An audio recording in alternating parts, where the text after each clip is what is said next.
തത്വമസി എന്നതിൻ്റെ അർത്ഥം അത് നീയാകുന്നു എന്നാണ് പൊതുവെ കരുതപ്പെടുന്നത്. എന്നാൽ അത് നീയാകുന്നു എന്ന് പറയുമ്പോൾ അതിലൊരു അപാകതയുണ്ട്. അതായത് നീ ദൈവമാകുന്നു എന്ന് പറയുമ്പോൾ അതിൽ ദൈവം മാത്രമേ ഉള്ളൂ. നീ, ഞാൻ എല്ലാം ദൈവമാണ്.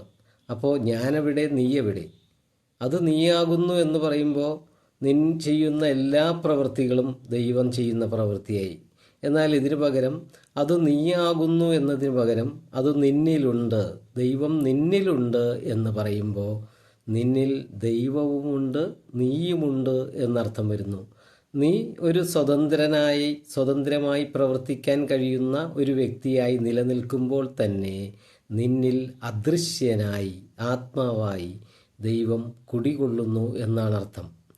അപ്പോൾ ആരാണ് നീ, ആരാണ് ദൈവം എന്ന് പറയുമ്പോൾ ദൈവം നീയാണ് എന്നല്ല പറയേണ്ടത്, ദൈവം നിന്നിലുണ്ട് എന്നാണ് പറയേണ്ടത്. അങ്ങനെയാണെങ്കിലാണ് തത്വമസിയുടെ അർത്ഥം പരിപൂർണമാവുകയുള്ളൂ, അതിൻ്റെ അർത്ഥത്തിന് ഫലപ്രാപ്തി ഉണ്ടാവുകയുള്ളൂ എന്നാണ് എനിക്ക് തോന്നുന്നത്. ഓക്കെ.